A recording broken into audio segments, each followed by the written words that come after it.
এই রাস্তায় দাঁড়িয়ে কত কষ্ট করে শীতের মাঝে দাঁড়িয়ে আছে, একটু লক্ষ্য করুন না। বিবেক না জাগলে নীরবে মানুষ কষ্ট করে এরকম দাঁড়িয়ে থাকে। ওনারা ওনাদের পায়ের নখের যোগ্য আমি নয়, ওনারা দাঁড়িয়ে শুনছেন ভাগবত। কেন জানেন? কেন? এই জন্য বিবেক জেগে উঠেছে। মনুষ্য জীবনে একমাত্র উচিত হলো সাধু সঙ্গ, হরি কথা, ভজন ছাড়া তো এই জীবনের সফলতা নয়। এই দুর্লভ দুর্লভ মনুষ্য জন্মের সফলতা একমাত্র সাধু সঙ্গে। হরি বল। তবে সাধু সঙ্গ করেই কি ফল হয়? সাধু সঙ্গ করলে বিবেক জাগবে, বিচার জাগবে। তবে আমার জাগে না কেন জানেন? সাধু সঙ্গটা বিশ্বাস এবং শ্রদ্ধার সহিত করতে হবে। কথাগুলো একটু ধ্যান দিন, এগুলো শাস্ত্রের খুব নিগূঢ় কথা। বিশ্বাস না আসলে কখনো এটি হবে না। দেখুন, এখানে শাস্ত্র বলেছে বিশ্বাস হলো ভূমি। বিশ্বাস হলো ভূমি মানে কি বাবা?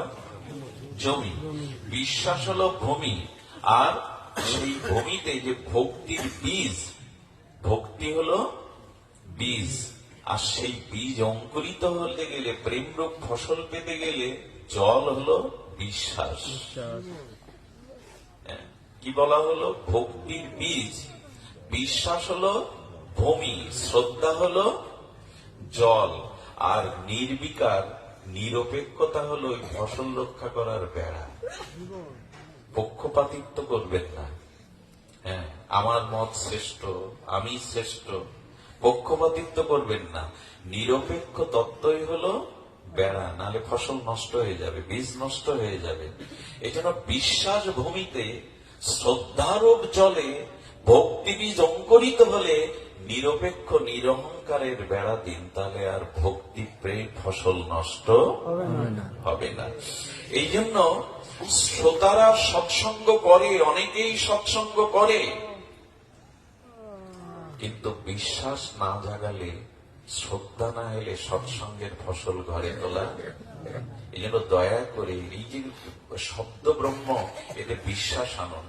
আমি আজকে আস্তে আস্তে একটা কথা মনে করছিলাম আজ আপনাদের কাছে নিজের দায় স্বীকার করব, নিজের অপরাধের ক্ষমা চেয়ে নেব। তবে ক্ষমা হবে না, আমি যে অপরাধ করি তাতে ক্ষমা হবে না। দেখুন, এক শ্রীগুরুর চরণাশ্রিত ব্যক্তি প্রবৃত্তির পথ থেকে নিবৃত্তির পথে আসতে পারেনি, মদ খেত, পরে স্ত্রীর প্রতি আসক্তি ছিল।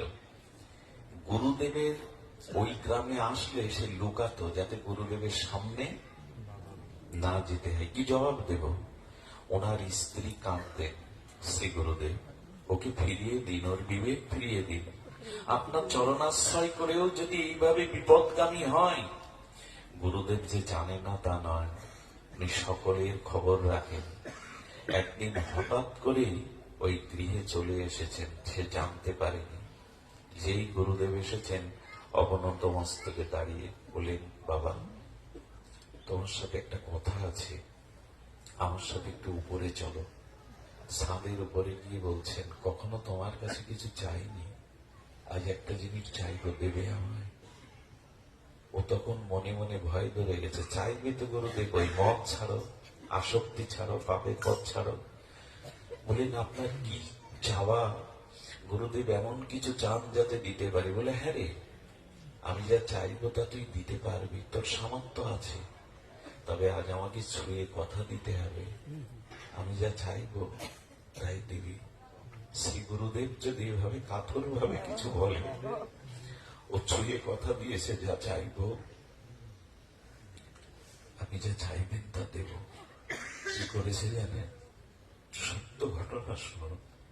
গুরুদেব নিজের গায়ের জামা খুলেছে, খোলার পরে ওর হাতে নিজের পাত থেকে জুতোটা খুলে ওর হাতে দিয়ে বলছেন, আমার পিঠে মার, আমার গায়ে মার। ওরে, তোর দোষ নয়, সন্তান বিপদগামী হলে সন্তানের না পিতার দোষ। আমি তোকে গড়তে পারিনি, আমি তোকে মানুষ করতে পারিনি, এই সাজাটা তোমায় নিতে হবে, মার আমাকে। আমারও মনে হয়েছিল এতকাল এই মকসেদপুর ভাঙা অঞ্চলে আসছি, আমি কারো জীবনে কোনো কল্যাণে আসতে পারিনি। আপনাদের প্রসাদ ভোজি করার, হরিনাম নেওয়ার অনুরাগ, হাতে মালা নেওয়ার, জপ করার আমি কিছুই করতে পারিনি। এই দায়ভারটা আমার। আমাকে উচিত আপনাদের জুতো পেটা করা, আপনাদের পাদুকা দিয়ে আমাকে আঘাত করা। পারিনি, কিছুই পারিনি। এ ব্যর্থতা আমার। জানেন, এই যে ভাগবত, এই যে সৎসঙ্গ এসে যদি দেখি কেউ জীবনে ভজন পথে এসেছে, মানুষের মতো মানুষ হওয়ার চেষ্টা করছে, তখন বুকটা ভরে ওঠে, না এই চেষ্টা সার্থক হয়েছে। কেউ না কেউ তো এই পথে জেগেছে। আমি পারিনি, এ ব্যর্থতা আমার। কেউ যদি মালা তিলক নিয়ে শুদ্ধ হরিনাম পরায়ণ হয়, একটু ভগবানকে দিয়ে প্রসাদ পায়, তখন মনে হয় ভাগবত সার্থক হয়েছে, ভাগবত সার্থক হয়েছে। পারিনি এটা।